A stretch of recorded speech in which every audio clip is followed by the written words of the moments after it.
Good morning students. आज हम लोग पढ़ने जा रहे हैं रिफ्रैक्शन। रिफ्रैक्शन एक हैपनिंग है जो लाइट से जुड़ती है और इस वीडियो में हम ये जानेंगे कि रिफ्रैक्शन कौन सी हैपनिंग है, किन चीज़ों पर डिपेंड करती है और कौन से जो रूल्स हैं उनको वो फॉलो करती है। तो रिफ्रैक्शन की हैपनिंग को सबसे अच्छा समझने के लिए पहले हम समझते हैं कि मीडियम, रेयर मीडियम और डेंसर मीडियम क्या होते हैं। तो रेयर मीडियम क्या होते हैं? जनरली लाइट जब ट्रेवल करती है तो कंपैरेटिवली किसी दूसरे मीडियम के कंपैरिजन में जिस मीडियम में लाइट की वेलोसिटी थोड़ी सी ज्यादा होती है वो रेयर मीडियम होता है, और जिस मीडियम में लाइट की वेलोसिटी किसी मीडियम के रिस्पेक्ट में थोड़ा सा कम हो जाती है वो डेंसर मीडियम होता है। तो रिफ्रैक्शन क्या है? देखिए यहां लिखा हुआ है, व्हेन अ लाइट रे passes through one medium to another medium having different optical densities obliquely, the light ray changes its path. This phenomenon is known as refraction. क्या लिखा हुआ है यहाँ पर? यहाँ पर लिखा हुआ है कि जब लाइट रे किसी एक मीडियम से जो ऑप्टिकली रेयर है उस मीडियम से किसी दूसरे मीडियम में जो ऑप्टिकली डेंसर है जाती है, और कैसे जाती है? एक वर्ड बहुत इंपॉर्टेंट है, ऑब्लिकली। ये जा तो रही है लेकिन नॉर्मल के साथ कोई एंगल बनाते हुए जाती है, तब ये अपने पाथ को आप देख रहे होंगे, इसका जो पाथ होना चाहिए था वो ये होना चाहिए था जो यहाँ पर डॉटेड से दिखाया गया है। लेकिन जब वो एक मीडियम से दूसरे मीडियम में गई तब उसने अपना पाथ चेंज कर लिया और इसके पाथ में देखिए डिफरेंस आ गया। इसका पाथ ये है लेकिन होना ये चाहिए था।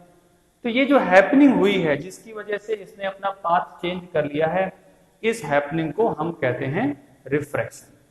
तो रिफ्रैक्शन क्या है आपको समझ में आ गया होगा। देखिए यहाँ पर लाइट रे गई, यहाँ पर एक मीडियम था, यहाँ पर दूसरा मीडियम था, जिसमें जो रिफ्रैक्शन हुआ, क्यों हुआ? क्योंकि इसकी ऑप्टिकल डेंसिटी अलग है। तो इस हैपनिंग को हमने कहा रिफ्रैक्शन। रिफ्रैक्शन के बाद अब हम समझते हैं लॉज ऑफ रिफ्रैक्शन को।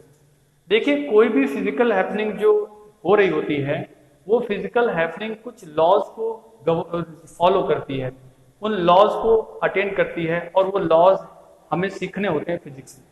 तो ये जो रिफ्रैक्शन की हैपनिंग हम देख रहे हैं ये भी कुछ लॉज को फॉलो करती है और ये लॉज ऑफ रिफ्रैक्शन कहे जाते हैं। इसमें से सबसे पहला जो लॉ है वो है इंसिडेंट रे, रिफ्रैक्टेड रे एंड नॉर्मल। आप डायग्राम में देखो तो ये आपकी इंसिडेंट रे है, ये रिफ्रैक्टेड रे है, और जो पॉइंट ऑफ इंसिडेंस है उस पर हमने नॉर्मल ड्रॉ किया हुआ है। तो इंसिडेंट रे, रिफ्रैक्टेड रे और normal all lies on the same plane. इसका मतलब ये कि आप कोई भी एक प्लेन पेपर ले लीजिए और यहां पर रख दीजिए, तो ये जो इंसिडेंट रे है, रिफ्रैक्टेड रे है और जो नॉर्मल है ये उसी पेपर पर लाई करेंगे, कोई भी उस पेपर के सरफेस से आगे या पीछे नहीं जा रहा होगा। तो this is the first law of refraction, incident ray, refracted ray, normal at the point of incidence, all lies on the same plane. और इसका दूसरा लॉ जो है इसको हम स्नेल्स लॉ भी कहते हैं। ये थोड़ा सा आपको ध्यान से समझना चाहिए। Sine i upon sine r is equal to n/1। देखिए साइन आई क्या है? ये हमारा एंगल ऑफ इंसिडेंस है, इसका हमने साइन लिया।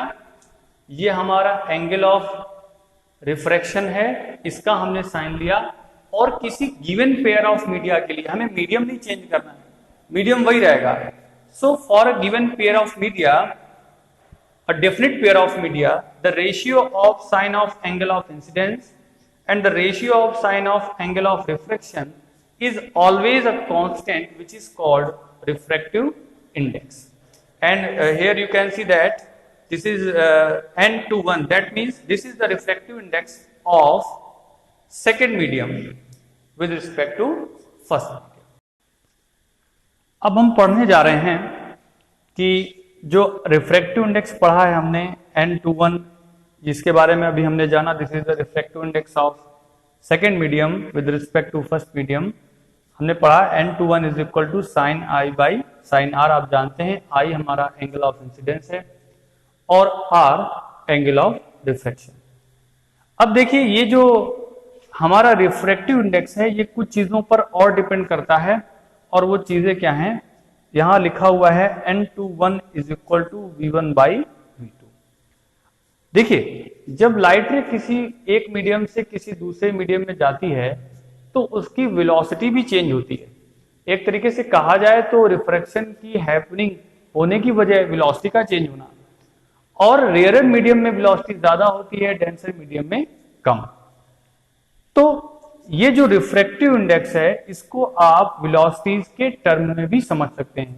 अब यहां पर V1 बाई V2 लिखा हुआ है, इसका मतलब यह है कि V1 उस मीडियम में वेलोसिटी है जिस मीडियम से लाइट रे आई है, और V2 उस मीडियम की वेलोसिटी है जिसमें लाइट रे गई है, यानी जिस मीडियम में जाने पर रिफ्रैक्शन हुआ है उस मीडियम की वेलोसिटी है V2।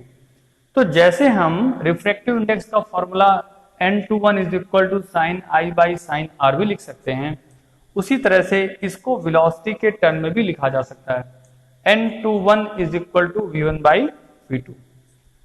V1 is equal to velocity in first medium, that means from where the light ray is coming, and the V2 is velocity in the second medium, जिसका मतलब ये है कि वो फर्स्ट मीडियम से जिस मीडियम से आ रही है उसके बाद कौन से मीडियम में गई।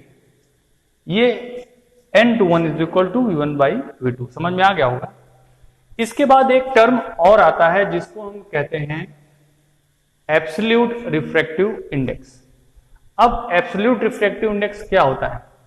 देखिए, हमारे पास दो मीडियम होते हैं, एक होता है फर्स्ट मीडियम जिससे लाइट रे आती है, दूसरा जिसमें जाती है। अगर हम अपने फर्स्ट मीडियम को, मतलब जिससे लाइट रे आ रही है, उस मीडियम को अगर हम एयर या वैक्यूम ले लें, या तो एयर ले लें या तो वैक्यूम ले लें, तो जो दूसरा मीडियम है उसका refractive index absolute refractive index कहा जाता है। बहुत सिंपल सी चीज है कि जिस मीडियम से हम आ रहे हैं, लाइट रे जिस मीडियम से आ रही है, अगर वो एयर या वैक्यूम है तो हम रिफ्रैक्टिव इंडेक्स को एब्सोल्यूट रिफ्रैक्टिव इंडेक्स कहते हैं। देखिए लिखा हुआ है, when the light ray goes through air और vacuum to any other medium, then the refractive index is known as absolute refractive index. तो अगर हमारा एक मीडियम लाइट है, एक मीडियम हमारा एयर है या वैक्यूम है, तो दूसरे मीडियम के जो रिफ्रैक्टिव इंडेक्स है उसको हम एब्सोल्यूट रिफ्रैक्टिव इंडेक्स कहते हैं। अब देखिए, ये जो फॉर्मूला यहां हमने लिखा था N21 is equal to V1 by V2, अब इस फॉर्मूले में हम चेंज करेंगे। चेंज कैसे करना है? अब देखिए, पहला मीडियम तो हमारा एयर या वैक्यूम हो गया, और हम सबको पता है जो एयर या वैक्यूम में लाइट की वेलोसिटी होती है उसको हम C से दिखाते हैं। इसका जो वैल्यू होती है वो होती है 3 × 10⁸ मीटर पर सेकेंड। तो N is equal to C by V, जहां पर C हो गई velocity of light in air या वैक्यूम, और दूसरा V जिस भी मीडियम में हम जा रहे हैं उसकी वेलोसिटी हो गई। तो इस तरह से हमारे रिफ्रैक्टिव इंडेक्स जो एब्सोल्यूट रिफ्रैक्टिव इंडेक्स है उसका फॉर्मूला बन गया N is equal to C by V। अब देखते हैं कि लेंसेज क्या होते हैं। जनरली हम लोगों ने इनको देखा हुआ है और अपनी डेली लाइफ में हम लेंसेज से थोड़ा सा इंट्रोड्यूस हो चुके हैं। चश्मे में हमने देखा या दूसरी चीजों में देखा होगा, आप लोगों ने एक एक्टिविटी जरूर की होगी, कागज जरूर जलाया होगा, तो उन सभी चीजों में ये लेंस इस्तेमाल होता है। अब लेंस होता क्या है हम पहले ये समझेंगे और फिर इसके बाद समझेंगे कि टाइप्स ऑफ लेंस क्या होते हैं। तो पहले एक चीज समझ लीजिए कि लेंस है क्या। बहुत तरीके के लेंस हम बना सकते हैं, अलग अलग शेप के बना सकते हैं और उनकी अलग अलग प्रॉपर्टी होती है, लेकिन हमारे सिलेबस में जो है उसमें हमें स्फेरिकल लेंस पढ़ना है। तो जनरली देखिए लेंस क्या होते हैं। आप यहां पर एक डायग्राम देख रहे हैं, डायग्राम में क्या होता है, देखिए ये एक डेफिनेट बाउंड्री है, इस बाउंड्री के बाहर का जो मीडियम है वो अलग है, इस बाउंड्री के अंदर का मीडियम अलग है। तो अगर दो जो अलग अलग मीडियम हैं उनको एक डेफिनेट बाउंड्री से सेपरेट कर दिया जाए, उस बाउंड्री को एक डेफिनेट शेप दे दिया जाए, तो इस तरह से जो फॉर्म होता है उसको हम कहते हैं लेंस। ये देखिए आपके सामने दो लेंस बने हुए हैं, तो ये लेंस इसीलिए हैं क्योंकि हम जानते हैं इनके अंदर का मटेरियल अलग है, बाहर का अलग है, और ये एक डेफिनेट बाउंड्री है जो इन दोनों मीडियम को सेपरेट कर रही है। अब लेंस बना कैसे सकते हैं, तो आप ये टेबल देख रहे हैं, मैंने यहाँ लिखी हुई है। लेंस हम बहुत सारी चीजों से बना सकते हैं। वो सारे मीडियम जो लाइट को अलाउ करते हैं, पास करने को अलाउ करते हैं, ट्रांसपेरेंट मीडियम कहे जाते हैं, उन सभी से हम लेंस फॉर्म कर सकते हैं। ऐसा नहीं है कि हम केवल ग्लास का यूज ही कर सकते हैं लेंस के लिए। हम वाटर का भी कर सकते हैं, डायमंड का भी कर सकते हैं, अल्कोहल का भी कर सकते हैं, और क्राउन ग्लास का तो जनरली लैब में हम करते हैं। यहाँ पर सबका रिफ्रैक्टिव इंडेक्स आपको दिया हुआ है। जब आप आगे पढ़ेंगे तो इन चीजों का भी यूज करना सीख जाएंगे। फिलहाल आप देखें तो वाटर का अगर हम यूज करें तो ये हो सकता है कि हम अंदर वाटर रखें और बाहर एयर रखें, या ये भी हो सकता है कि अंदर एयर हो या बाहर वाटर हो। ये सारे फॉर्मेशन लेंस के हो सकते हैं। तो बहुत सारी चीजों को बनाया जा सकता है। यहाँ पर केवल 4 चीजें लिखी हैं, वो सारी चीजें जो ट्रांसपेरेंट हैं वो लेंस फॉर्म करती हैं। अब देखिए, जो स्फेरिकल लेंस हैं जो जनरली हमारे सिलेबस में आते हैं, स्फेरिकल लेंस जो है वो 2 तरह के होते हैं। स्फेरिकल लेंस क्यों कह रहे हैं? क्योंकि जो इनकी बाउंड्री है आप देख रहे होंगे वो स्फेरिकल है, इसमें भी है और इसमें भी है। तो स्फेरिकल लेंस जो है वो 2 तरीके के होते हैं। पहला लेंस होता है कॉन्वेक्स लेंस और दूसरा होता है कॉनकेव लेंस। कॉन्वेक्स लेंस क्या होता है? अगर हमारे पास कोई एक ऐसा स्फेरिकल लेंस है जो किनारे पर, आप देख रहे हो जो इनका जो कॉर्नर है, किनारा जो है वो पतला है और बीच का एरिया मोटा है। आप देख रहे होंगे ये जो किनारा है ये थिन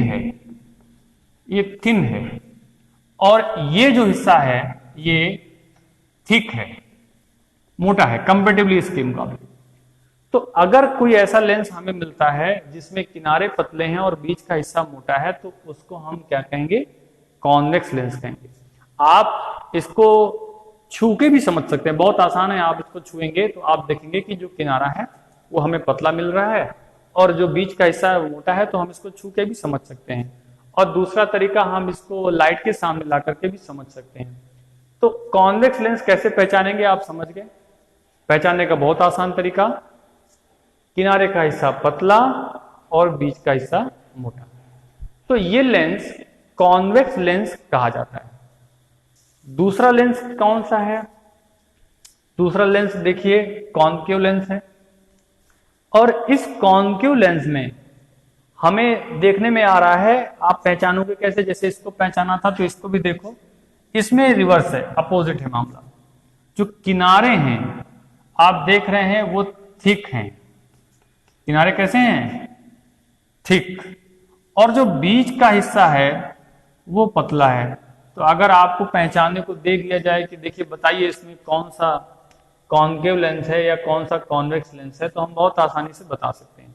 अब हमें कॉन्वेक्स लेंस दिया जाएगा तो हम उसको छुएंगे तो हमें बीच में पतला महसूस होगा और किनारे पर मोटा महसूस होगा।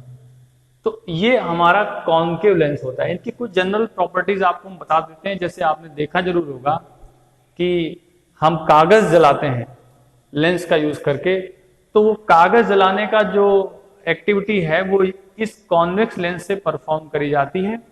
और परफॉर्म करने की वजह क्या है? परफॉर्म करने की वजह यह है कि इस पर जो लाइट रेज आती हैं, लाइट रेज जो इस पर आ रही होती हैं, वो लाइट रेज कन्वर्ज हो जाती हैं। आगे जाके क्या हो जाती हैं? कन्वर्ज हो जाती हैं। इस तरह से कुछ कन्वर्ज हो जाती हैं। तो इसका दूसरा नाम भी है जिसको हम कहते हैं कन्वर्जिंग लेंस। अब कोई पूछे कन्वर्जिंग लेंस क्यों कहते हैं, तो बहुत आसानी से हम बता सकते हैं कि जो लाइट रेज हैं अगर वो पैरेलल आएंगी और इस पर इंसिडेंट होंगी तो वो किसी एक पॉइंट पर कन्वर्ज हो जाएंगी, इसलिए इसका नाम कन्वर्जिंग लेंस भी है। और इसी वजह से आपका कागज जल जाता है। अब इस लेंस को देखें तो इसका दूसरा नाम है डाइवर्जिंग लेंस। क्या नाम है इसका? Diverging lens. डाइवर्जिंग लेंस क्यों है?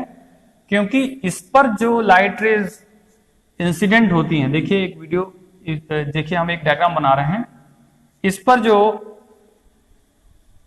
लाइट रेज इंसिडेंट हुई, ये लाइट रेज हैं इंसिडेंट हुई, इसमें कन्वर्ज हो रही थी, लेकिन इसमें प्रोसेस थोड़ा सा अलग होगा। इसमें क्या होगा, इसमें ये डाइवर्ज हो जाएंगे और हमें ऐसा महसूस होगा कि ये इस पॉइंट से आ रही हैं। तो देखिए इन दोनों की प्रॉपर्टी जस्ट अपोजिट है। ये कन्वर्ज कर रहा है और ये अपने ऊपर आने वाली लाइट रेज को डाइवर्ज कर रहा है, इसलिए इसका नाम डाइवर्जिंग लेंस भी है।